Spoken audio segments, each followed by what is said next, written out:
The Philistines. They are probably one of the ancient world's most mysterious and misunderstood peoples. The Bible describes them as one of the nations that fought the tribes of Israel, from the time of Abraham to the reign of David. They are mentioned many times as a recurring enemy of the Israelites in all periods of the Bible. Some of these Bible stories are the best-known stories of heroism. Today we will try to answer the question of where the Philistines came from, and we will deal with the heroic stories of the two heroes of Israel in their war against the Philistines. Let's begin. The Philistines came to Canaan at different times, as well as through the Mediterranean Sea and along the coastlines by land.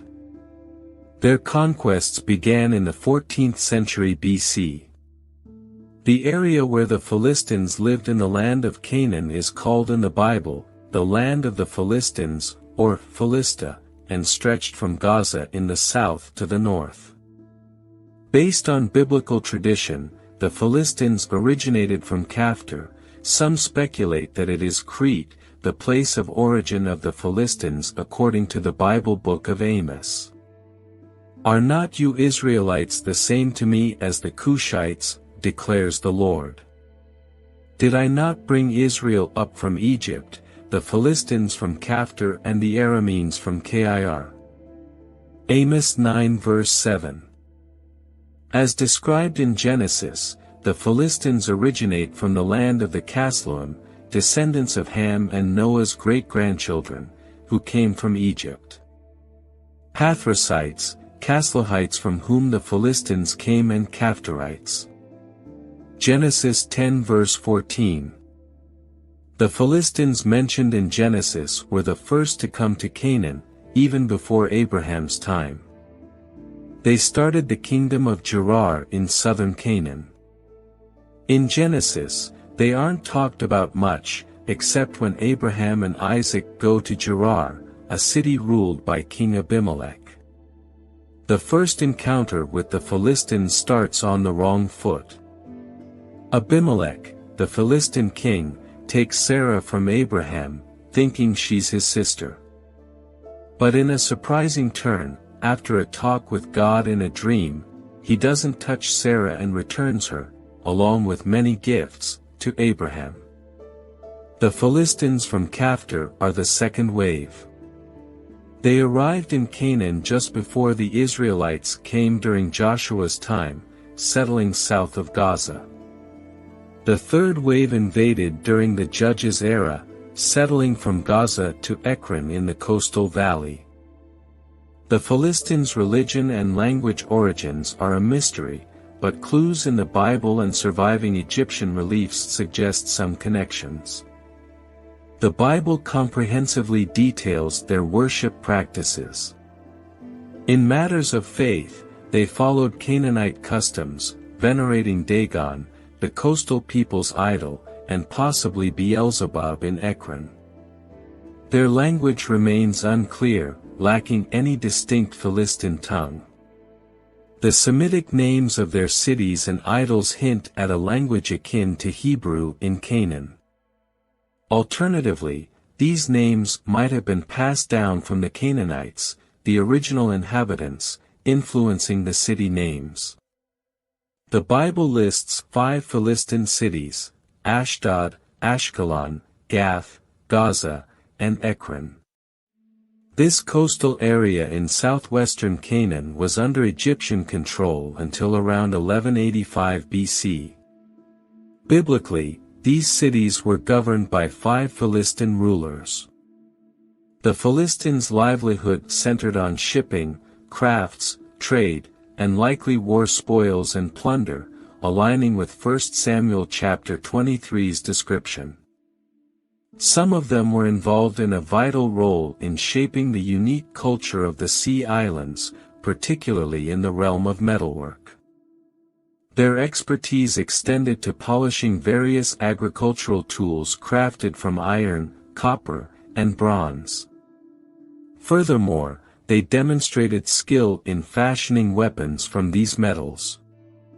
Out of all the stories found in Judges, the story of Samson's heroism and fighting stands out. Samson, a revered judge in Israel, engaged in fights with the Philistines. His story includes his marriage to a Philistine woman, Delilah, and his battles against them. In one of Samson's battles with the Philistines, Samson remarkably defeated 1,000 of them using the jawbone of a donkey. In the happiness of their win, the Philistines aimed to mock the one who had scared them. So, they got Samson from the prison and intended to celebrate their triumph by mocking him. In the middle of the temple of Dagon were strong pillars supporting the entire structure.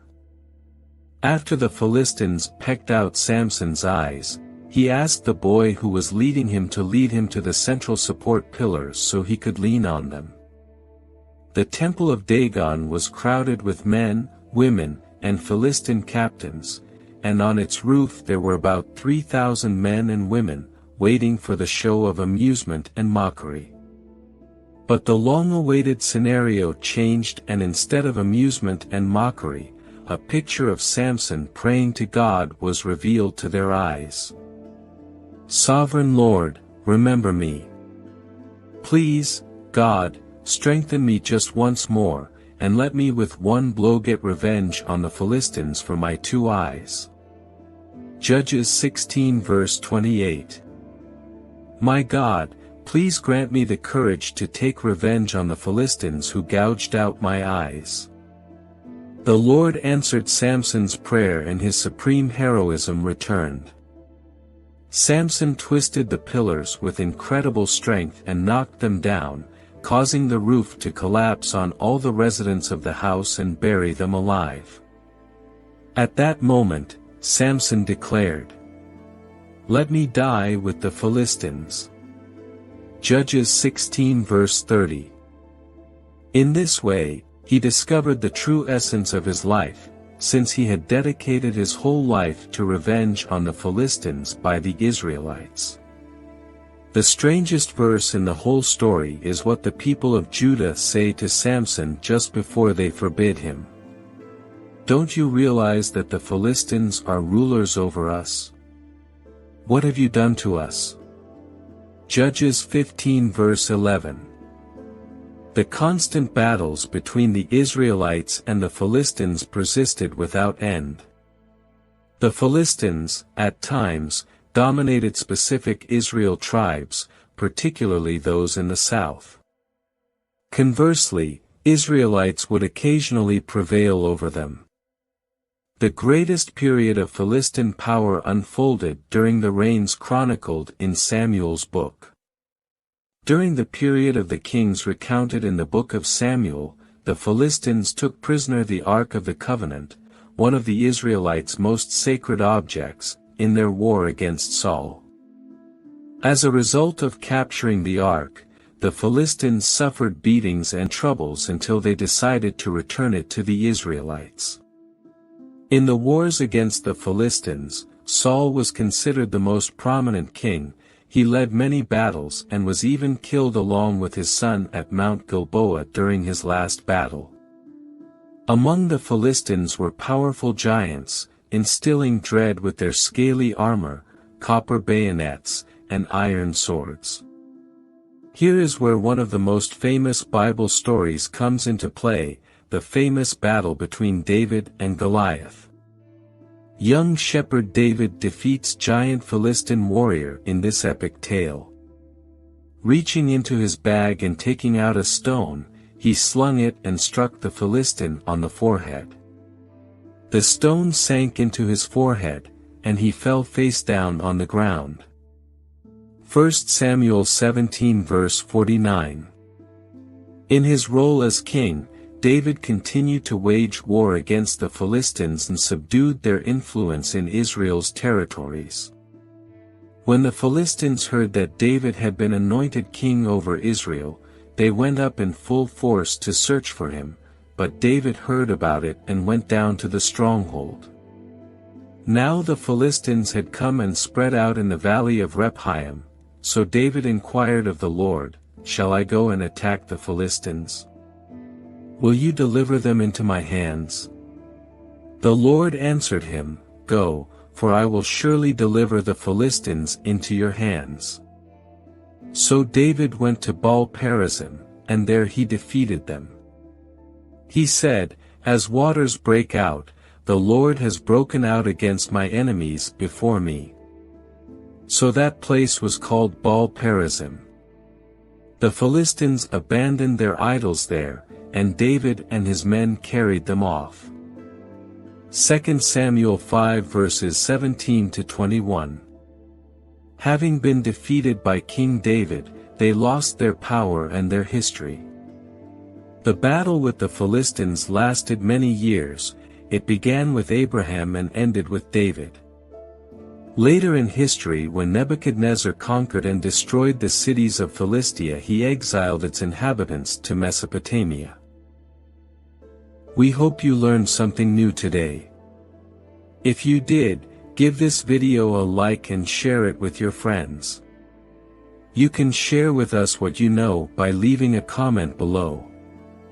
And don't forget to subscribe to our channel for more informative and entertaining content. Thank you so much and see you next time.